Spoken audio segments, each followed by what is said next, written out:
नमस्कार दोस्तों, welcome to legal society India. और आज हम अपने लीगल सोसाइटी में शुरू करने जा रहे हैं हमारा चैप्टर 10 जो कि बात करता है ट्रेडर्स, किंग्स एंड पिलग्रिम्स के बारे में।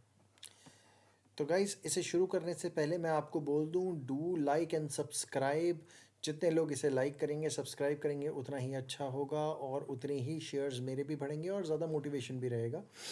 तो प्लीज़ लाइक और सब्सक्राइब कीजिए। और बिना टाइम वेस्ट करे हम शुरू करते हैं। ये 6th क्लास हिस्ट्री में आपको करा रहा हूँ, जो कि चैप्टर नंबर 10 पे मैं आ गया हूँ। क्या बोलता है? Jagini at the market.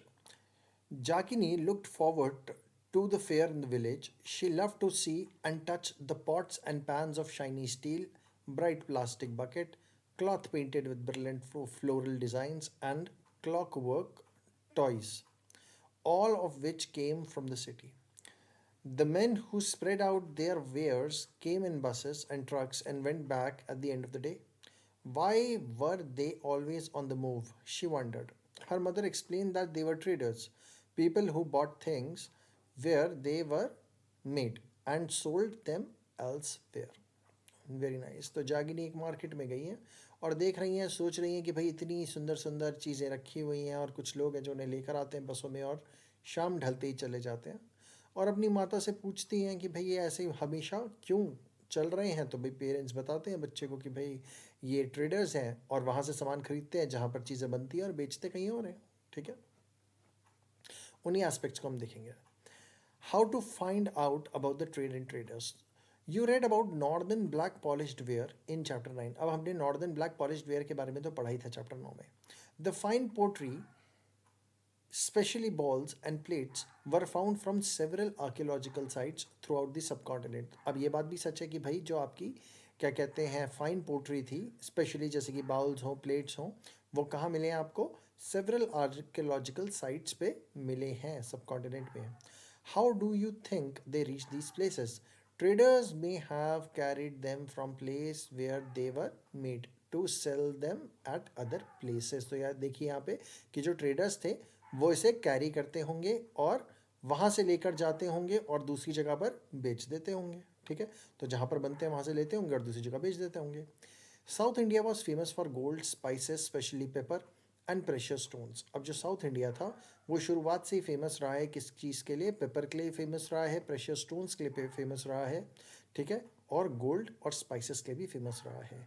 Paper was particularly valued in Roman empire. अब जो पेपर था, ठीक है, वो वैल्यूड कहाँ था? रोमन एम्पायर में बहुत वैल्यूड था। So much that it was known as black gold. तो एक काली मिर्च ना पेपर, उसको ब्लैक गोल्ड बोला जाता था रोमन एम्पायर में। So traders carried many of these goods to Rome in ships across the sea and by land in caravans. तो जो ट्रेडर्स थे वो कैरावान्स के थ्रू और शिप्स के थ्रू ले जाते थे। These there must have been quite a lot of trade as many Roman gold coins have been found in South India। अब साफ सी बात है, बहुत सारे रोमन गोल्ड कॉइन्स मिले हैं तो मतलब बहुत ट्रेड होता होगा। A poem about trade। We can find evidence of trade in Sangam poems. अब संगम पोएम्स में हमें ट्रेड के बारे में पता चलता है। Here is one which describes the goods brought in to Puhar as important port on the east coast. Here are brought swift prancing horses by sea in ship, bales of black pepper in cart, gem and gold born in Himalayas, sandalwood born in western hills, the pearls of southern seas, and corals from the eastern oceans, the yield of Ganga and the crops from the Kaveri, foodstuff from Sri Lanka, pottery from Myanmar and other rare rich imports. अब देख रहे हो कितनी सारी चीज़ें जो अलग अलग अलग जगह पे आ रही हैं। ठीक है, traders explored several sea routes. Some of these followed the coasts. They were other across the Arabian Sea and Bay of Bengal, where sailors took advantage of monsoon winds, crossed the sea more quickly। तो देखो traders ने जो था उन्होंने explore करे बहुत सारे sea routes. कुछ तो कोस्ट को भी फॉलो करते थे। ठीक है, some of these follows the coast. तो कोस्ट की तरफ मतलब जो क्या कहते हैं किनारा है, तट है, उसको क्या कहते हैं फॉलो करते हुए चले। कुछ तो ऐसे थे जो अरेबियन सी से आए और बे ऑफ बंगाल से आए, और कुछ ने एडवांटेज भी उठाया जहाँ पर इन लोगों ने, अरेबियन सी और बे ऑफ बंगाल वाले ट्रेडर्स ने एडवांटेज उठाया मानसून विंड्स का जल्दी से जल्दी सी को क्रॉस करने के लिए। So if they wanted to reach the western coast of the subcontinent from East Africa or Arabia, they choose to sail with south west monsoon. तो अगर इनको ईस्ट अफ्रीका मतलब अफ्रीका के राइट साइड से अगर आना था और अरेबिया या अरेबिया की साइड से, और कहाँ पहुँचेंगे, हमारी हमारी लेफ्ट साइड पे पहुँचेंगे, मतलब वेस्टर्न घाट्स की साइड ये पहुँचेंगे। तो they choose to sail with south west monsoon, तो साउथ वेस्ट मानसून के साथ ये सेल करते हुए आते थे क्योंकि हवा तेजी से चलेगी। And sturdy ship had to be built for these long journeys, तो एक पावरफुल शिप की भी ज़रूरत होती थी। New kingdoms along the coast, अब नए किंगडम्स के बारे में देखते हैं। The southern half of the subcontinents is marked by long coastline with hills, plateaus and river valleys. सही बात है, बहुत लंबी लंबी कोस्ट लाइन है, हिल्स हैं, प्लेट्यूज हैं, रिवर वैलीज हैं। Among the river valleys they among the river valleys that of Kaveri is the most fertile. अब सभी रिवर वैलीज में कावेरी जो है वो सब में ज़्यादा फर्टाइल है। ठीक है। Chief and kings who controlled the river valley and the coast became rich and powerful. सही बात है, जो भी चीफ हो या किंग हो जो कंट्रोल कर रहे हैं रिवर वैली को, पावरफुल हो गए होंगे। Sangam poems mentions the muvendar, Sangam poems mention करती हैं muvendar. This is the Tamil word meaning three chiefs, used for head of three ruling families, the Chera, Chola and Pandyas. तो तीन चीफों के बारे में मूवेंदर वर्ड यूज करता है तमिल पोएम, और इसका मतलब है तीन चीफ्स, और वो तीन चीफ कौन है, Chera, Chola, Pandya. Who became powerful in south India around 2300 years ago. तो देखो जब क्या कहते हैं आपका मौर्य वंश स्थापित हुआ था 2300 साल पहले, तभी ये जो क्या कहते हैं चेरा चोला पांड्या थे साउथ में पावरफुल होते जा रहे थे। ठीक है, तो who became powerful in south India around 2300 years ago. Each of the three chiefs had two centres of power, one inland and on the coast. तो तीनों चीफों के दो सेंटर्स थे पावर के, एक तो इनलैंड था मतलब अंदर होगा, और एक तट पर कोस्ट की side. Of these 6 cities 2 were very important. अब 6 सिटियों में से 2 बड़े इंपॉर्टेंट थे, तो पुहार जिसे कावेरी पट्टनम भी कहते हैं, the port of Cholas, and Madurai the capital of Pandyas. तो मदुरई जो कैपिटल था पांड्यास का बहुत इंपॉर्टेंट था, और कावेरी पट्टनम जो चोलास का था वो बहुत इंपॉर्टेंट सिटी था। ठीक है, Kaveri Pattanam. The chief did not collect regular taxes, instead they demanded and received gifts from people. Tax तो कलेक्ट नहीं करते थे, गिफ्ट लेते थे। They also went on military expeditions and collected tributes from neighboring areas. They kept some of the wealth and distributed the rest among their supporters, including members of their family, soldiers and poets. तो कुछ तो पैसा अपने पास रखा और बाकी family, soldier और poets के बीच में बांट दिया।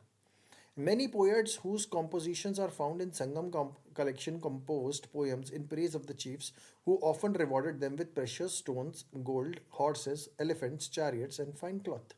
तो भाई संगम लिटरेचर में कई ऐसे क्या कहते हैं कवि हैं, कवि हैं जिन्होंने अपनी कविताओं में प्रेज किया है चीफों को, जो उनको रेगुलर रिवॉर्ड कर रहे हैं, जैसे प्रेशियस स्टोन दे रहे हैं, कभी गोल्ड दे रहे हैं, कभी हाथी दे रहे हैं, कभी घोड़ा दे रहे हैं, कभी चारियट्स दे रहे हैं, ठीक है, रथ दे रहे हैं, और कई बार फाइन क्लॉथ भी देते थे, कपड़ा। Around 200 years later, a dynasty known as Satavahanas became powerful in western India. तो सतवाहना जो थे वो बहुत पावरफुल हो गए थे 200 साल लेटर। ठीक है, तो अराउंड 200 years लेटर कौन पावरफुल हो गए, सतवाहनाज हो गए, became powerful in western India. The most important ruler of Satavahana was Gautami पुत्र श्री सतकर्णी। तो गौतमी पुत्र श्री सतकर्णी जो थे वो सब में ज़्यादा ताकतवर रूलर थे सतवाहना के 200 साल के बाद। तो यहाँ पर मान लो अगर ये 2300 साल के वक्त में इमर्ज हुए हैं, तो 2100 years अगो सतवाहना ताकतवर हो गए थे। We know about him from an inscription composed by his mother Gautami Balashri. तो इनकी मदर का नाम था गौतमी बालाश्री, और इनके बारे में पता चलता है एक इंस्क्रिप्शन से जो इनकी माता ने कंपोज किया था। He and other Satvana rulers were known as lords of दक्षिण पथ। तो इनको क्या माना जाता था कि ये कौन है, लॉर्ड्स हैं दक्षिण पथ के। Literally the route leading to the south, which was also used as a name for the entire southern region. तो दक्षिण पथ पूरे के पूरे सदर्न रीजन के लिए था, और दक्षिण पथ का मतलब ये है कि दक्षिण की तरफ पथ, दक्षिण की तरफ root. He sent his army to the eastern, western and southern coast. तो ईस्ट, वेस्ट, सदर्न कोस्ट हर जगह भेजा है इसने। ठीक है, आगे देखते हैं। अब यहाँ पे लिखा है, why do you think he wanted to control the coast? क्योंकि भैया जो कोस्ट कंट्रोल करेगा वो ट्रेड कंट्रोल करेगा, और जो ट्रेड कंट्रोल करेगा वो रिच हो जाएगा। और अगर शासक अमीर है तो वो एक अच्छी, क्या कहते हैं, आर्मी, स्टैंडिंग आर्मी रख सकता है, किसानों को रख सकता है, टैक्सेस कलेक्ट कर सकता है, प्रोटेक्शन रख सकता है ना, और उसका जो क्या कहते हैं साम्राज्य है वो प्रॉस्पर भी करेगा। The story of silk route, अब देखते हैं क्या बोलता है। The rich glossy colour of silk as well as its smooth structure make it highly valuable fabric in most societies. Making silk is complicated process. Raw material has to be extracted from cocoon of silkworm, spun into threads and then woven into cloth. अब देखो भैया, silk बहुत ही important कपड़ा है और इसको बनाना मुश्किल है क्योंकि ककून से निकालना पड़ता है और थ्रेड बनाने पड़ते हैं। Technique of making silk were first invented in China around 7,000 years ago. भैया 8,000 साल पहले, तो आपको याद है जो हमने पढ़ा था सब में पहले चैप्टर में कि आपके क्या कहते हैं सुलेमान और किरथार रेंज में आपको वीट, बार्ले वगैरह मिलती है, और फिर 1,000 साल बाद ही चाइना में आपको पता चल जाएगा कि सिल्क बनाने की टेक्निक पता चल गई थी ना, इन्वेंट कर ली थी। While the method remained a closely guarded secret for thousands of years, some people from China who went to distant land on foot, horseback, on camel, carried silk with them. The paths they followed came to be known as Silk Route. अब भैया बहुत लोग थे जो silk अपनी कंधों पे लेकर चलते थे, बैग हॉर्स के पीछे बांध के, ठीक है, या ज़मीन पर पैदल चलते थे और अपने साथ सिल्क लेकर चलते थे। तो जो भी पाथ उन्होंने फॉलो किया उनको कहते हैं सिल्क रूट। क्या बात है। तो ये बड़ा इंपॉर्टेंट है, ठीक है, ये वाला पोर्शन जो है ये बड़ा इंपॉर्टेंट है कि सिल्क रूट का मतलब क्या है। तो वो पाथ जिसपे सिल्क लेकर लोग चलते थे। Sometimes Chinese rulers sent gifts of silk to rulers in Iran, West Asia, and from there the knowledge of silk spread further west. About 2000 years ago, wearing silk became the fashion amongst rulers and rich people in Rome. 2000 साल पहले, ठीक है, around, और रोम में तो fashion बन गया silk पहनना। It was very expensive and it had to be bought all the way from China, along dangerous roads, through mountains and deserts. People living along the route often demanded payments for allowing traders to pass through. अब देखो जो भैया root पे रहते थे वो payments भी मांगते होंगे कि भैया ट्रेडर्स यहाँ से निकल रहे हैं तो भैया पैसा दो वरना नहीं ना जाने देंगे। और सिल्क बहुत एक्सपेंसिव भी था। अब कह रहा है look at map 6 page 84-85 which shows the silk root and it's branches. सही बात है, बहुत सारी ब्रांचेस हम देख चुके हैं पहले ही। Some kings tried to control large portions of the route. This was because they could benefit from taxes, tributes and gifts that were brought by traders travelling through along the route. अब भाई साफ सी बात है, जो silk route से निकलेगा वो भैया खूब सारी ट्रिब्यूट्स लेकर आएगा क्योंकि निकलना भी तो है। In return they often protected the traders who pass through their kingdom from attack by robbers. अब भैया रॉबर्स से बचाते भी थे अगर जो पैसे दे रहा है। The best known of the rulers who controlled the Silk Route were Kushanas, who ruled over Central Asia and Northwest India around 2000 years ago. तो 2000 साल पहले देखा जाता है जो कुशान राज्य के कुशानास थे वो सिल्क रूट को यूजुअली कंट्रोल कर रहे थे और सेंट्रल एशिया के थ्रू रूल कर रहे थे नॉर्थ वेस्ट इंडिया में, ठीक है। There two major centres of power were Peshawar and Mathura. तो दो इंपॉर्टेंट सेंटर्स थे इनके, पेशवार भी था और मथुरा भी था। Takshashila was also included in their kingdom, Takshashila भी हुआ करता था। During their rule, a branch of Silk Route extended from Central Asia down to the seaport to the mouth of the river Indus. अब उनके समय में सेंट्रल एशिया से extend होता हुआ सिल्क रूट जो था वो इंडस नदी के मुख तक जा रहा था। From where silk was shipped westward to the Roman empire. अब वहाँ से सिल्क जो था वो वेस्टवर्ड की तरफ जाता था रोमन एम्पायर में, ठीक है। Kushanas were amongst the earliest rulers of the subcontinent to issue gold coins. अब भाई कुशान जो थे वो पहले थे जिन्होंने गोल्ड कॉइन्स इशू किए थे। याद रखेंगे ये बड़ा इंपॉर्टेंट एस्पेक्ट है। Kushanas were amongst of earliest rulers of subcontinent to issue the gold coins. These were use by traders along the silk route. अब ट्रेडर्स इनको यूज करते थे सिल्क रूट के वक्त में। कहता है structure from stupa at Sanchi, look at the tree and the empty seat below it. Sculptures carved this to indicate that the Buddha has attained enlightenment while meditating under the tree. अब मुझे sculpture दिख नहीं रहा, ये रहा, यहाँ पर है, ठीक है, और बुद्ध ने अटेन कर लिया है, ठीक है। ट्री के नीचे बैठे हैं बुद्ध, ये पूरा का पूरा ट्री है और यहाँ पे बुद्ध बैठे हैं कहीं, ठीक है, बुद्ध का सिंबल है और ये दिखा रहा है कि भैया इन्होंने क्या कहते हैं अटेन कर लिया है एनलाइटनमेंट, ठीक है। अब कह रहा है why do you think it would have been difficult to use carts along the silk route, क्योंकि सिल्क रूट डिफिकल्ट टेरेन से निकल के जाता था. Silk was also sent from China by sea, trace the route on the map. अब वो देखना आपके हाथ में, ज़रूर चेक कीजिएगा.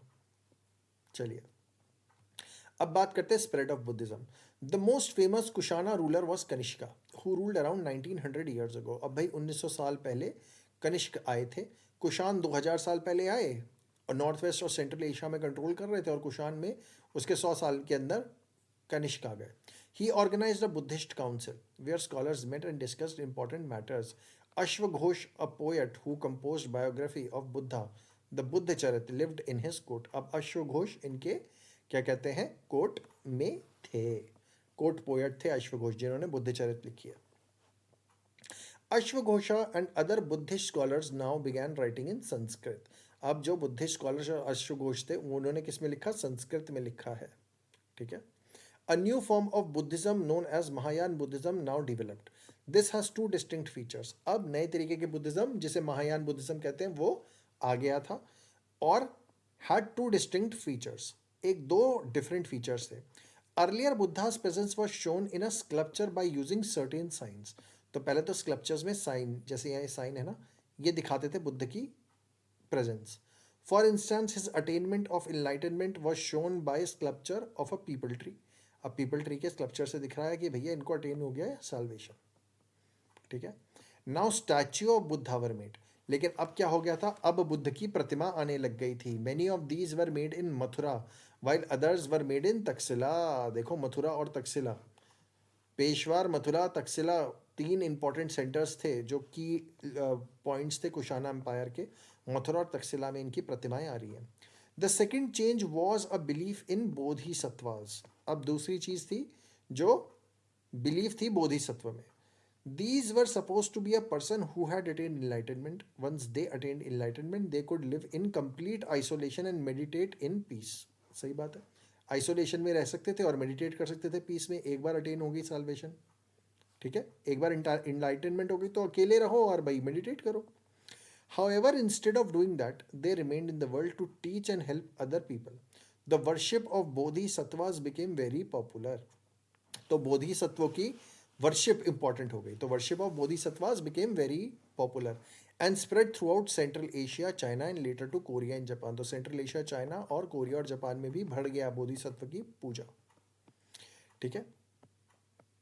कहता है Buddhism also spread to western and southern India where dozens of caves were hollowed out of hill for monk to live. अब भाई साउथ इंडिया में भी, सदर्न इंडिया में भी गया जहाँ पर, और वेस्टर्न इंडिया में भी गया जहाँ पे केवों को बिल्कुल छेद दिया गया, हॉलो आउट किया गया, खोखला किया गया ताकि मंक्स उसमें रह पाए.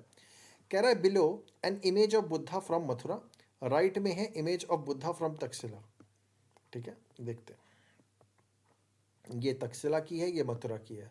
मथुरा और तक्षशिला में आप अंतर ये देखेंगे कि तक्षशिला में थोड़ा सा ग्रीक एस्पेक्ट है.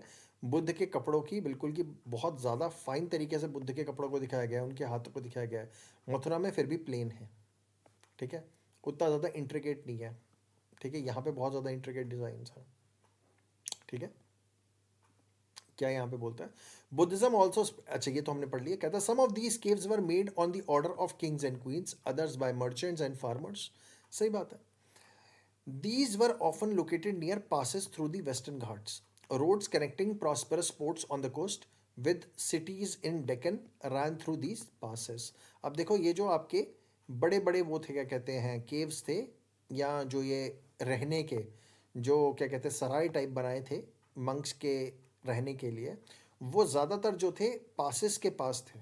ठीक है, तो जो पासेस हैं वेस्टर्न घाट में उनके पास है. उसी के साथ क्या कहते हैं कनेक्ट कर रहे हैं रोड से, और कोस्ट से कनेक्ट कर रहे हैं, सिटीज़ से कनेक्ट कर रहे हैं जो बहुत ज़्यादा प्रॉस्परस है. Traders probably halted in these caves monasteries during their travel. अब इससे पता चलता है कि इन मोनास्ट्रीज में ट्रेडर्स ही आके रह रहे होंगे क्योंकि इंपॉर्टेंट जगहों पर है, लोकेशंस पे. Buddhism also spread south eastward to Sri Lanka. अब साउथ में ईस्टवर्ड गया है श्रीलंका में भी, और कहाँ गया है, म्यांमार, थाईलैंड में भी गया है, and other parts of South Asia including Indonesia. अब इंडोनेशिया में भी पहुंच गया. The older form of Buddhism known as Theravada Buddhism was more popular in these area. तो थेरावाडा बुद्धिज्म यहाँ पे ज़्यादा है. तो आपका Sri Lanka, Myanmar, Thailand, South Asia, South East Asia, Indonesia, यहाँ पे ओल्डर फॉर्म ऑफ बुद्धिज्म है थेरावाडा बुद्धिज्म। ठीक है, उसके बाद आगे बढ़ते हैं, बोलता है the quest of the pilgrim. अब क्वेस्ट ऑफ पिलग्रिम में क्या बोलता है? As traders journey to distant land in caravans and ships, pilgrims often travelled with them. क्या बोलता है कि as the traders journey to the distant land, तो जैसे ही ट्रेडर्स जर्नी कर रहे थे डिस्टेंट लैंड पे, तो ज़्यादातर यहाँ पर देखा गया है कि उनके साथ पिलग्रिम्स जो हैं वो ट्रैवल करते हैं। तो कौन ट्रैवल करते हैं इनके साथ? पिलग्रिम्स ज़्यादा ट्रैवल करते थे। ठीक है, और पिलग्रिम्स किन्हें कहते हैं? Are men and women who undertake journeys to holy places in order to offer worship. तो वो लोग जो पिलग्रिम्स, उनको कहा जाता है जो वर्शिप करने के लिए होली प्लेसेस पे जाया करते थे, तो उन्हीं को ट्रेडर्स कहा, उन्हीं को पिलग्रिम्स कहा जाता है। कहता है the best known of these are the Chinese Buddhist pilgrim Fa Hien who came to the subcontinent about 1600 years ago। तो फाहियान पहले पिलग्रिम थे, बुद्धिस्ट पिलग्रिम थे जो आए थे अराउंड 1600 साल अगो। फिर आते हैं जुआनजांग, जिन्हें युनसांग भी कहा जाता है, वो थे 1400 साल पहले। तो सब में पहले फाहियान आए, सब में पुराने फाहियान थे जो 1600 ईयर्स अगो आए। उसके बाद जुआनजांग आए जो कि 1400 ईयर्स अगो आए, मतलब दोनों के बीच में अराउंड 200 साल का अंतर था। उसके बाद आई किंग, ठीक है, I Qing who came about 50 years after Xuanzang. तो इनके जुआनजांग के 50 ईयर्स के बाद आए। They came to visit places associated with life of Buddha. तो वो क्यों आए थे? ताकि बुद्ध के जीवन को समझ पाए, उन प्लेसेस को विजिट कर पाए जो बुद्ध के जीवन से जुड़ी थी। ठीक है, as well as famous monasteries. Each of these pilgrims left an account of his journey. They wrote of the dangers they encountered on their travel, which often took years of the countries and monasteries that they visited. ठीक है, which often took years. And the books they carried back with them। देखो क्या बोलता है यहाँ पे कि pilgrims जो है उन्होंने बहुत बड़ी अपनी जर्नी का अकाउंट छोड़ा है। उसके बाद उन्होंने डेंजर्स के बारे में लिखा है जो उनको एनकाउंटर उन्होंने किया अपने ट्रैवल में। ठीक है, और वो अपने साथ क्या लेकर, मतलब दे ऑफन टुक ईयर्स, बहुत सारे साल लग जाते थे जो आने जाने में, of course.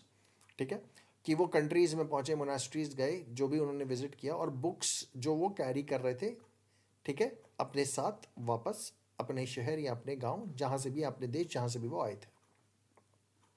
How Fa Hien return to China, उसके बारे में लिखता है। कहता है Fa Hien began his journey back home from Bengal. अब फाहियान ने अपनी जर्नी शुरू करी थी बंगाल से। He boarded a ship belonging to some merchant. They had barely travelled for 2 days when they were caught in the storm. अब जो फाहियान थे वो अपनी जर्नी लेकर चले, क्या कहते हैं, बंगाल से अपने घर की तरफ, और उन्होंने एक शिप बोर्ड करी जो बिलोंग करती थी किसी मर्चेंट को।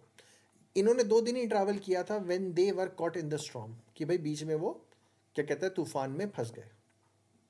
The merchant began throwing their merchandise overboard so as to lighten the load and save the ship from sinking। तो जो मर्चेंट्स थे उन्होंने क्या किया, अपनी शिप को खाली करने की कोशिश किया ताकि डूबे ना। Fahien through away his meager personal belongings but clung to his books and the statue of Buddha that he had collected। तो बुद्ध की प्रतिमा और किताबों को पकड़ कर रखा। Finally the storm subsided after 13 days। This is how it describes the sea। इसी तरीके से उन्होंने डिस्क्राइब किया है, मतलब सी को डिस्क्राइब किया है। कैसे किया है देखते हैं। The sea itself is boundless in extent. It is impossible to know east और west except by observing the sun, moon और stars in their motions. If it is dark rainy weather the only plan is to steer by the wind. तो अगर dark rainy weather हो तो भैया साफ सी बात है, विंड के हिसाब से चलो। और इम्पॉसिबल है पता लगाना ईस्ट और वेस्ट क्या है, सिर्फ और सिर्फ सन, मून और स्टार्स की डायरेक्शंस को देखना है। It took him more than 90 days to reach Java. तो जावा पहुंचने में 90 दिन लग गए। Where he halted for 5 months before boarding another merchant ship that took him to China. बहुत समय लगाया साहब ने, है ना। तो कह रहा है try and trace the route of Fa Hien, look at the map 6। इसे बाद में किया जा सकता है। Why do you think he did not want to throw away his books and statues. साफ सी बात है, इसी पर्पज से तो वो आया था, यही तो विरासत है जो वो लेकर वापस जा रहा था China. Xuanzang, who took the land route back to the China through the northwest and central Asia, carried back with him statue of Buddha made of gold, silver, and sandalwood, and over 6,000 manuscripts loaded on the back of 20 horses. Over 50 manuscripts were lost. 600 manuscript लेकर गए थे, 50 manuscript से ऊपर घूम गई थी. When the boat on which he was crossing the Indus capsized. He spent the rest of his life translating the remaining manuscript from Sanskrit to Chinese. इसने पूरा जीवन फिर बाद में निकाल दिया अपना ट्रांसलेट करने में संस्कृत से चाइनीज में मैन्यूस्क्रिप्ट को. ठीक है. Nalanda, a unique center of Buddhist learning. क्या बोलता है? Zhuangzang and other prelims spent time studying in Nalanda, Bihar में, the famous Buddhist monastery of the period. This is how he described this. The teachers are men of the highest ability and talent. They follow the teachings of Buddha in all sincerity. The rules of the monastery are strict and everyone has to follow them. Discussions are held throughout the day, and old and the young mutually helped one another. Learned men from different cities come here to settle their doubts. The gatekeeper asks new entrants difficult questions. They are allowed to enter only after they have been able to answer these. 7 or 8 out of every 10 are not able to answer. 7 और 8 लोग answer ही नहीं कर पाते थे 10 में से gate keeper के questions को, तो वो अंदर नहीं आने देता था. और यहाँ पे हाईएस्ट टैलेंट के टीचर्स हुआ करते थे. कहता है list the reason why Xuanzang wanted to study in Nalanda because it was a centre of highest studies. उस टाइम पे फेमस मोनास्ट्री थी, उससे बड़ी कोई मोनास्ट्री नहीं थी जो बुद्धिस्ट लर्निंग के लिए फेमस हो, और उसके बारे में उनको पता था. अब बात करते हैं बिगिनिंग ऑफ भक्ति की. यहाँ पे बोल रहा है Vishnu as Varaha, an image of Eran Madhya Pradesh में, image from Eran, Madhya Pradesh. The magnificent statue of special form of Vishnu, the Varaha of or boar. According to Puranas, Vishnu took the shape of boar in order to rescue the earth, which had sunk into water. Here, the earth is shown as women. यहाँ पर वाराहा औरत को उठा रहे हैं और अर्थ यहाँ पर जो है वो एक औरत की तरह है, औरत की भांति है. ठीक है, धरती माँ जिसे कहते हैं ना. चलिए बिगिनिंग ऑफ भक्ति देखते हैं. This was also the time when the worship of certain deities which became a central feature of later Hinduism gained an importance. These deities include Shiva, Vishnu and goddess such as Durga. तो भाई इस समय में this was also the time जब जो भक्ति movement आपका एक भक्ति का दौर चला जहाँ पे शिवा, विष्णु और दुर्गा की पूजा होने लग गई. ठीक है, भक्ति एक तरीके से बहुत ज़्यादा प्रचलित हो गई. These deities were worshipped through bhakti, an idea that became very popular at this time.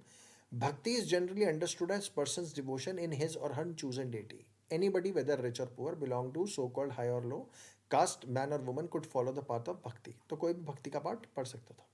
The idea of bhakti is present in Bhagavad Gita, a sacred book of Hindus, which is included in Mahabharata. In this, Krishna, the god, asks Arjun, his devotee and friend, to abandon all dharmas and take refuge in him, as only he can set Arjun free from all evil. तो यहाँ पर कृष्ण जो है वो अर्जुन को कहते हैं कि सभी धर्मों को छोड़कर एक मेरा ही शरणागत हो जा भाई, और मैं तुझे मुक्ति दूंगा सभी पापों से. ठीक है, मेरी भक्ति में खो जा. This form of worship gradually spread to different parts of the country. Those who followed the system of bhakti emphasized devotion and individual worship of God or goddesses rather than performance of elaborate sacrifices. अब यहाँ पर साफ सी बात हो गई कि भैया elaborate sacrifices करने की ज़रूरत नहीं है, सिर्फ और सिर्फ भक्ति करिए भगवान की. ठीक है, और चाहे रिच है पुअर है, कोई भी भक्ति कर सकता है अपने डेटी की, अपने इष्ट की. According to this system of belief, if a devotee worships the chosen deity with pure heart, deity will appear in the form in which he or she may desire. तो अगर सच्चे दिल से प्रभु को चाहोगे तो वो उसी फॉर्म में आके सामने खड़े हो जाएंगे जिस फॉर्म में आप उन्हें देखना चाहते हो. So the deity could be thought of a human being, lion, tree or any other form. Once this idea gained acceptance, artists made beautiful images of the deities. तो एक बार ये आइडिया दिमाग में आ गया कि डेटी किसी भी फॉर्म में आ सकता है, तो आर्टिस्टों ने सुंदर सुंदर प्रतिमाएं बनाई डेटी की. भक्ति comes from a Sanskrit term bhaj, meaning to divide or share. तो भज का मतलब होता है डिवाइड करना है, शेयर करना, और वहीं से भक्ति आता है. This suggest an intimate two-way relationship between the deity and the devotee. Bhakti is directed towards Bhagavat, which is often translated as God, but also means one who possesses and shares bhag, literally good fortune or bliss. तो जिसका कोई अच्छा भाग हो, मतलब अच्छा भाग्य हो, एक तरीके से अच्छा फॉर्च्यून हो, अच्छा ब्लिस हो, उसको भी पोजेस करने वाले को भी भगवत कहा जाता है. The devotee known as Bhagata or the Bhagavata sharer his or her chosen deity Bhag. ठीक है. A poem by Bhagata. तो क्या बोलता है? Most bhakti literature tells us that riches, learning, and high status do not automatically ensure a closer relationship with deity. अब भाई साफ सी बात है, पैसा होना, बहुत ज़्यादा पढ़े लिखे होना और हाई स्टेटस होना सोसाइटी में, इसका मतलब ये नहीं कि आप परमात्मा के करीबी हैं. This is part of the poem composed by Tamil by Appar, a devotee of Shiva, who lived about 1400 years ago. अब ये अप्पार, ठीक है, जो शिव के डिवोटी हैं, उन्होंने ये बात लिखी है, ठीक है, 1400 साल पहले. अप्पार वॉज अ वेलाला, ठीक है, तो वो क्या थे? He was a Vellala, the leaper with rotting limbs, the man who is regarded as low by the Brahmins, even the scavengers. ठीक है. Even these men, if they are servants, that is devotees, or him who shelters the Ganga in his long hair, Shiva, I worship them. They are gods to me.